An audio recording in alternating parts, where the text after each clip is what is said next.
Ha? Ambisyosa. Ayaw ka namin. Excuse me. Highlighters and movie files, did you know Everyone Knows Everyone was done in one take? Kaya bawal kang umihi kapag nag-start na yung film sa dami ng may miss out mo sa eksena. One night lang talaga siya nangyari.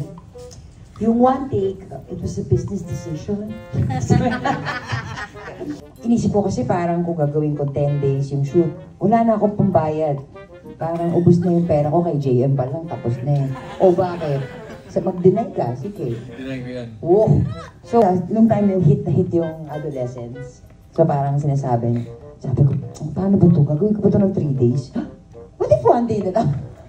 Parang naisip ko, ba't hindi gawin parang stage play? And at the same time, dahil sobrang galing na yung lahat, sineryoso nila yung script, sineryoso nila yung comedy, kaya siya nakakatawa. Natuwa ako na makakagawa ako ng parang in the round, pero this time, madodocument siya.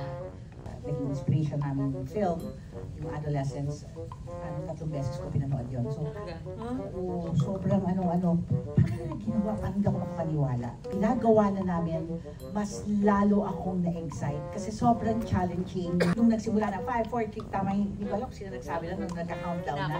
Oo. Kailangan yung presence of mind mo, yung ganon. Kailangan mo kung isipin matanda ka na. Kailangan mo kung isipin 65 years old ka na. Kasi mamaya bababa ka ulit sa hagdanan. Mamaya aakyat ka ulit. At dapat hindi ka naman hinihingal dun sa kwento, di ba?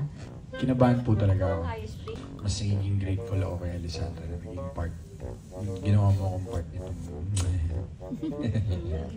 Puno ito ng mga batikan na actors and actresses. Kakaibang atake, one of a kind film, that's something to be proud of. And definitely, it's a work of art, a masterpiece. Everyone Knows Everyone now showing in cinemas.